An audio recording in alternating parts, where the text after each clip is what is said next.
Alright, so this is the first official chapter from the Levi manga. This is, I guess, technically the second chapter because we had the launching chapter that, was kind of like chapter 0 of the series, but this is the first full-length chapter of the Levi manga. And I gotta say, coming into this one, after reading it, it wasn't a bad chapter, but definitely overall, it felt a bit underwhelming.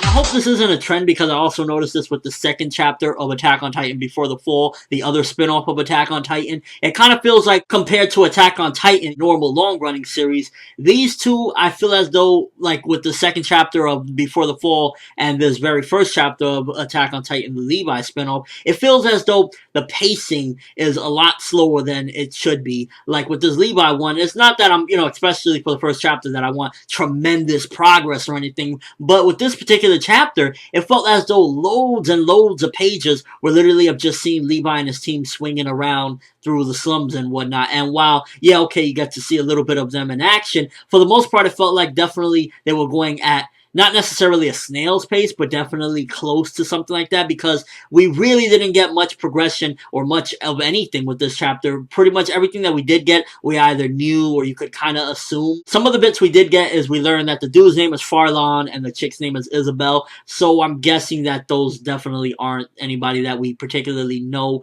in the original Attack on Titan. So unless they go by different names in the actual series, then it's safe to say that probably these characters, if they're not dead already in the main series, then they're probably not having anything to do with Levi. Maybe Levi does something in the future that they don't approve of and leave him, but I'm guessing that these characters are probably dead. And I guess we also get a little bit more into seeing how much really Levi was, I guess, not necessarily suffering, but he was pretty much in the ghetto. He was in the slums. They were literally drinking sewer water. At one point, one of them said, "You don't know what it's like to drink sewer water." So Levi had a bad upbringing. He was in the underground town that they try to use to escape from the Titans, the town that failed. So Levi really had a hard life, and it kind of adds and builds a little bit to, okay, now I understand a little more why he's cold, why he is the way he is, look how he grew up. I guess one of the most interesting bits in the chapter was when Erwin was trying to take down Levi. If you notice, it looked like Erwin really couldn't take down Levi. Now, I don't know if Erwin was holding back because he didn't possibly want to hurt him, because as you can see later, he offers him to recruit him, but Erwin really couldn't take down Levi, and that makes me really question, could Levi, if he wanted to in the main series, like, take down Erwin? Like, is Levi actually a better fighter, better everything than Erwin when it comes to battle? Because we see in the chapter, Erwin keeps on trying. Levi even smacks the swords out of Erwin's hand. And it's not until Erwin and the other dude start double-teaming Levi that he kind of, like, puts it down. And then they have to even, blackmail him, and they have the hostages of his people, Isabel and Farlon. So I think Levi overall is actually potentially better than Erwin when it comes to battle, because, I don't know, the proof was in the pudding. In this chapter, you saw that Levi pretty much was more capable than Erwin. Again, he could have been holding back, but I don't know. From what I've seen, and pretty much we learn in this chapter that Levi and his people, Isabel and Farlon, self-taught themselves how to use the gear, the 3D maneuver gear, so they didn't have anybody teaching them. I'm guessing there's a possibility that somebody else, maybe the person they bought it from the black market, kind of gave them a little guide or something. Either way, you could already see that there's some bad blood between Levi and Erwin. He's obviously just joining because it's like,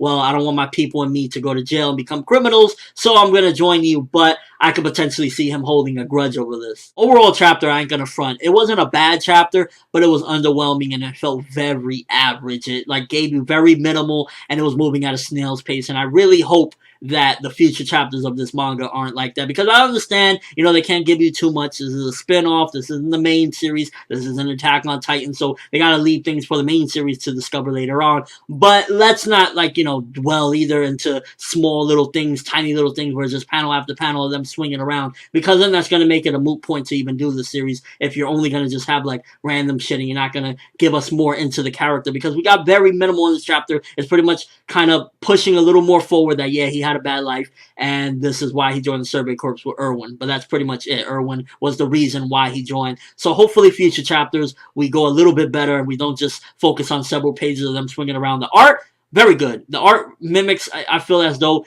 the anime a lot more so than the manga. Like, the manga, If anything, this is a better art than the main series compared to like Before the Fall. Before the Fall has a more grittier, berserk type of look, more like a seinen type of feel. This one has its own look, but at times it does, like in the beginning where they were kind of swinging around, it had like a little bit of a shoujo feel to it as well. So they're implementing little elements because it is in a shoujo magazine. And it's interesting that it's in a shoujo magazine, Attack on Titan, but that's a whole other discussion. So overall, I'm going to give this chapter 5 out of 10. It was very average, a bit underwhelming. We got a few tiny little glimpses into things, and the biggest, I guess, was kind of foreshadowing that Levi might be stronger than Erwin, as well as, okay, Levi joined because Erwin basically made him. But other than that, it's like, wish we would get more. But let me know what you guys think. Did you feel it was a bit underwhelming with this chapter? Do you feel like we could have got more? Are you thinking that there's a possibility that this is how the series is going to go on, with this kind of slow progression throughout the story? And Levi or Erwin? Do you think that Erwin was holding back and Erwin truly is a better battler than Levi? Let me know in the comment section below. And your overall thoughts of this chapter. Again, this is the official first chapter of the Attack on Titan Levi spinoff. That's all I have for this review. Thanks for watching. Hope you enjoyed.